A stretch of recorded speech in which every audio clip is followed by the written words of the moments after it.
അന്നൊരു ദിവസം ഉദയേട്ടന്റെ അനുവാദമില്ലാതെ ഞാൻ അങ്ങോട്ട് വന്നു. ഇന്ന് കാലത്ത് അതുപോലെ തന്നെ അവിടുന്ന് പോന്നു. പരസ്പരം മനസ്സിലാക്കാതെയാണ് നമ്മൾ ഒരുമിച്ച് ജീവിക്കാൻ തുടങ്ങിയത്. ഇനി ഇത് വേണ്ട. ഉദയേട്ടൻ ഉദയേട്ടന്റെ വഴി, എനിക്ക് എന്റെ വഴി. Good bye. മധു,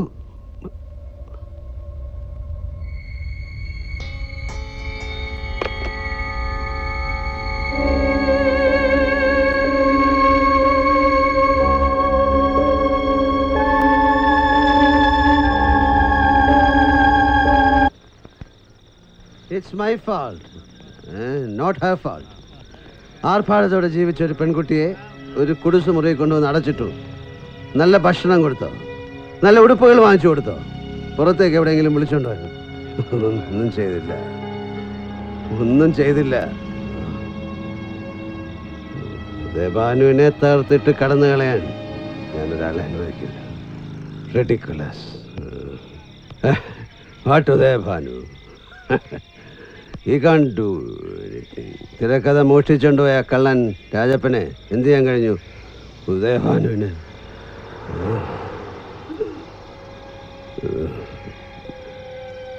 ദൈവം ഓരോരുത്തരെയായി എൻ്റെ അടുത്തേക്ക് പറഞ്ഞിരിക്കുക. എൻ്റെ ജീവിതം തകർക്കാൻ. എല്ലാം പോയി, സിനിമയും പോയി, കുടുംബവും പോയി.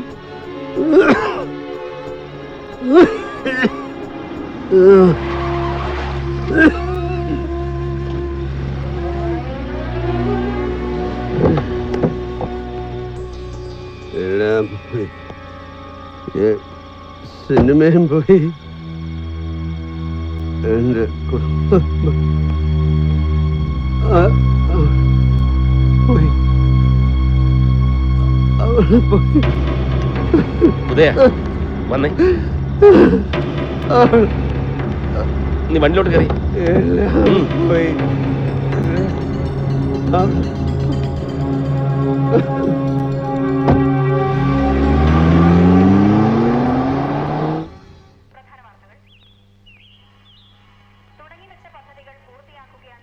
മുഖം കഴിയിട്ട് വന്ന് ചായ കുടിക്കും.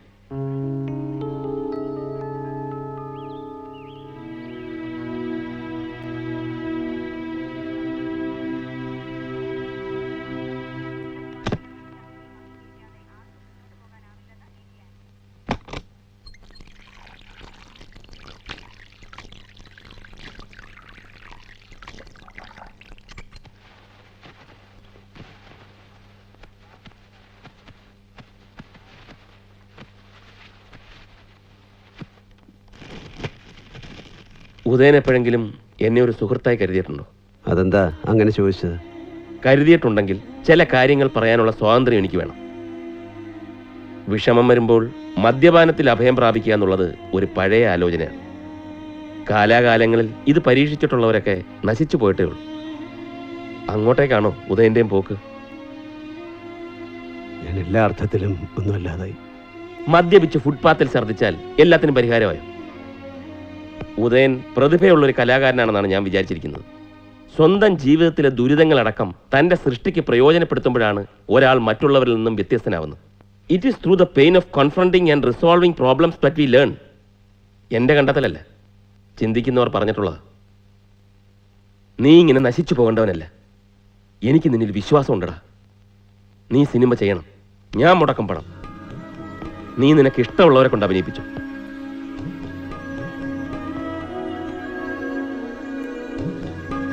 നേരാണോ ബേബിക്കുട്ടൻ പറയുന്നത്? സംശയം എന്താ? നമുക്ക് നല്ല സിനിമകൾ ഉണ്ടാക്കണം. നീ വലിയൊരു സംവിധായകനാവും ഉദയ.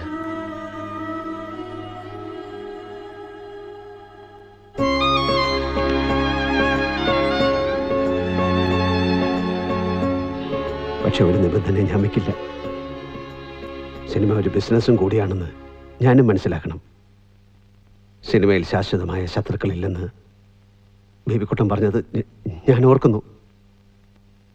That's great. ഈ വരുന്ന സെപ്റ്റംബറിലോ സരോജ് സാറിന്റെ കോൾ ഷീറ്റ് ഈ വരുന്ന സെപ്റ്റംബറിൽ വേണമെന്ന്. മിസ്റ്റർ ബേബിക്കുട്ടൻ, നിങ്ങൾ ഏത് ലോകത്താ ജീവിക്കുന്നത്? അടുത്ത 7 കൊല്ലത്തേക്ക് സൂപ്പർ സ്റ്റാർ സരോജ് കുമാറിന്റെ ഡേറ്റ് ഇല്ലെന്ന് ഈ നാട്ടിലെ കൊച്ചു കുട്ടികൾക്ക് വരെ അറിയാമല്ലോ. നിങ്ങൾ മാത്രം അതറിഞ്ഞില്ലേ? ഇതിനിടയിലുള്ള 6 പടങ്ങളും ഞാൻ തന്നെ നിർമ്മിക്കും. അതായത് സരോജ് കുമാറിനെ വെച്ച് മറ്റുള്ളവർ മാത്രം കാശുണ്ടാക്കിയാൽ പോരല്ലോ. മാത്രമല്ല 7 കൊല്ലം കഴിഞ്ഞാൽ പുറത്തുള്ള ഒരു കിഴങ്ങനും ഞാൻ ഡേറ്റും കൊടുക്കില്ല. സരോജ് പച്ചാളം പ്രൊഡക്ഷൻസ് കമ്പൈൻഡായി പടങ്ങൾ നിർമ്മിക്കും, വിതരണം ചെയ്യും, കാശും വാരും. എനിക്ക് മിസ്റ്റർ സരോജുമായി നേരിട്ടൊന്ന് സംസാരിച്ചാൽ കൊള്ളാമായിരുന്നു. നേരിട്ടോ? സരോജ് സാറുമായിട്ടോ? ഒരു പ്രയോജനമില്ല. ഞാൻ പറയാതെ അവിടെ ഒരു ഇല പോലും അനങ്ങില്ല.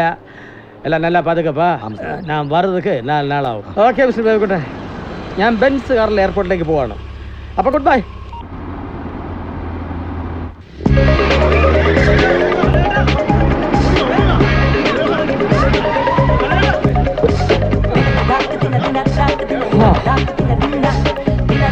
മാറ് സെക്യൂരിറ്റി സെക്യൂരിറ്റി.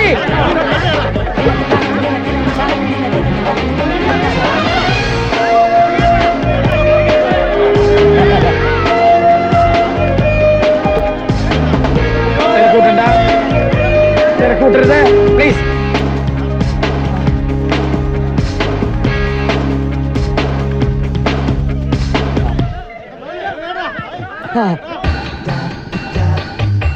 അവിടെ ബേബി കുട്ടനെ കൊണ്ട് മൈൻഡ് ചെയ്യണ്ട.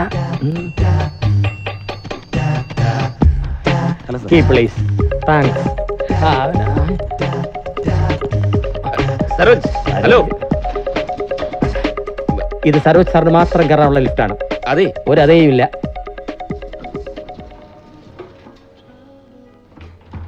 നമുക്ക് റെസ്റ്റോറന്റ് കയറി വല്ലതും തട്ടി വെച്ച് മുറിയിലോട്ട് പോവാം. ആ ബേബിക്കുട്ടൻ വന്നതിന് ഡേറ്റിന് അല്ല, എന്താ ഹോട്ടലിൽ കാണാനോ? അയ്യോ, റെസ്റ്റോറന്റ് ഇവിടെ അല്ല, അവിടെയാ. ബേബിക്കുട്ടനോട് ഞാനൊന്ന് സംസാരിച്ചു. 7 കൊല്ലത്തേക്ക് ഡേറ്റ് ഇല്ലാന്ന് ഞാനങ്ങ് പറഞ്ഞു. ആരാ ഡയറക്ടർ? ആരായാലും എന്താ, ഇനി പുറത്തുള്ള നിർമ്മാതാക്കൾക്ക് ഡേറ്റ് കൊടുത്താൽ ശരിയാവില്ല. സരോജ് പച്ചാളം കമ്പൈൻസിന്റെ പടങ്ങൾ മാത്രം മതി. ഈ പകട്ടൊക്കെ എത്ര കാലത്തൊക്കെ ആർക്കറിയാം. ലാസ്റ്റ് ഇറങ്ങിയ മുന്താണി കടവത്ത് വലിയ തേങ്ങാക്കൊല എന്നൊക്കെ പത്രത്തിൽ എഴുതിച്ചെങ്കിലും പ്രൊഡ്യൂസറുടെ അണ്ടം കീറുന്നാ കേൾക്കുന്നത്. അതുകൊണ്ട് ഉള്ള സമയം കൊണ്ട് മാക്സിമം പണം അടിച്ചെടുക്കണം. അതിന് നമ്മൾ തന്നെ പ്രൊഡ്യൂസ് ചെയ്യുന്നതാണ് നല്ലത്. സാറ്റലൈറ്റ് ഓവർസീസ് എല്ലാം ഇങ്ങ് പോരും. മേക്കപ്പ് ഇട്ടാൽ പോലും രായപ്പിന് നല്ല പ്രായം തോന്നുന്നുണ്ട്. ചുളിവും വീണിട്ടുണ്ട്. എത്ര കാലം നായകനായി നിൽക്കാൻ പറ്റുമെന്നാ. അതുകൊണ്ട് ഇപ്പൊ തന്നെ എന്തെങ്കിലും സൈഡ് ബിസിനസ് തുടങ്ങുന്നതാണ് ബുദ്ധി. എന്ത് സൈഡ് ബിസിനസ്? അച്ചാറും മസാലപ്പൊടിയൊക്കെ ഉണ്ടല്ലോ, അതുപോലെ ഏതെങ്കിലും വരണം.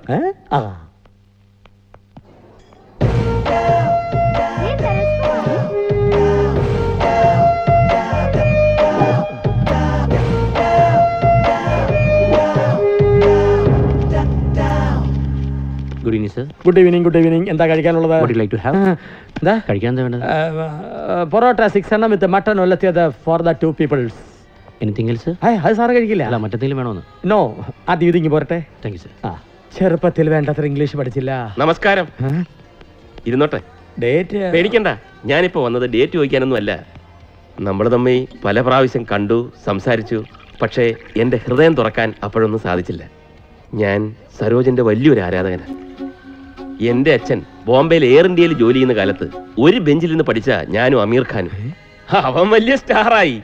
എടാ ബേബി, നീ എന്നെ വെച്ചൊരു ഹിന്ദി പടം എടുക്കടാന്ന് പലതവണ എന്നോട് അവൻ പറഞ്ഞിട്ടുള്ളതോ. എന്നിട്ടും ഞാൻ അമീറിന്റെ ആരാധകനല്ല. കാരണം ഞാൻ സ്നേഹിക്കുന്നത് കലയാണ്. ഏത് കലയെ?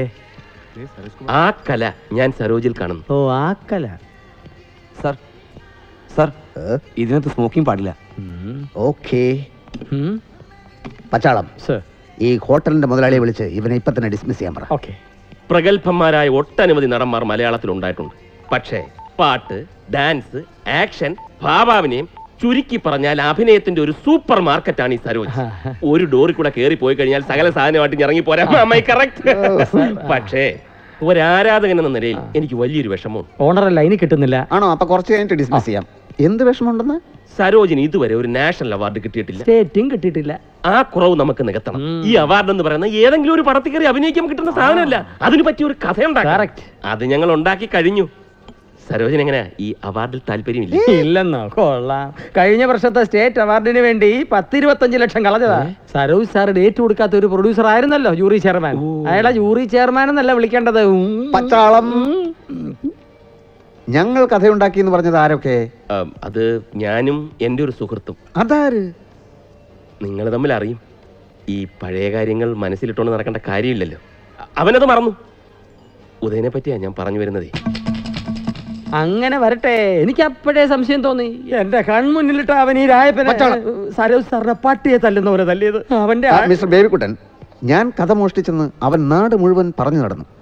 പക്ഷെ സത്യം നിങ്ങൾക്കാർക്കും അറിയില്ല. ഞാനും അവനും ഡിസ്കസ് ചെയ്ത് എഴുതിയതാണ് കഥ. അതെങ്ങനെ അവന്റെ മാത്രം കഥയാവും? കഴിഞ്ഞത് കഴിഞ്ഞില്ലേ? കഴിഞ്ഞത് കഴിഞ്ഞില്ല. അവന്റെ പേര് ഇനി ഇവിടെ പറഞ്ഞാൽ I say you get out എന്ന് സാറ് പറയും. ഒന്നുകൂടി ചുഴിഞ്ഞാലോചിച്ചതിൽ ഇതിനകത്തൊരു അപകടം പറ്റിയിരിപ്പുണ്ട്. എന്ത്? അവന്റെ തിരക്കഥ അവൻ തന്നെ സംവിധാനം ചെയ്താൽ പടം ഹിറ്റ് ആവുമെന്ന് ഉറപ്പാ. രാജപ്പൻ ഡേറ്റ് കൊടുത്തില്ലെങ്കിൽ അവൻ മറ്റാരെങ്കിലും വെച്ച് പടം എടുക്കും. ആ നായകൻ കയറി സ്റ്റാർ ആകുകയും ചെയ്യും. അത് നമുക്ക് ക്ഷീണമല്ലേ? പിന്നെ നിർമ്മാതാക്കൾ മുഴുവൻ അവന്റെ പുറകെ പോവും. അങ്ങനെ ഒരു അവസ്ഥ ഉണ്ടാകുന്നതിനേക്കാൾ നല്ലത് രാജപ്പൻ ഡേറ്റ് കൊടുക്കുന്നതല്ലേ? അത് നല്ലതാണെന്ന് മാത്രമല്ല, അവനെ ഒതുക്കാനും ഇത് തന്നെയാണ് ഏറ്റവും നല്ല വഴി. ഞാൻ സ്വപ്നം കണ്ട് നടന്ന മധുമതിയെ കൊണ്ടുപോയി തോലച്ചവൻ. വൈകിക്കണ്ട. ബേബിക്കുട്ടൻ റിസപ്ഷനിലോ റെസ്റ്റോറൻറ്റിലോ എവിടെയാണ് ഉള്ളതെന്ന് വെച്ചാൽ ഇപ്പൊ തന്നെ ചെന്ന് വിളിക്കാം.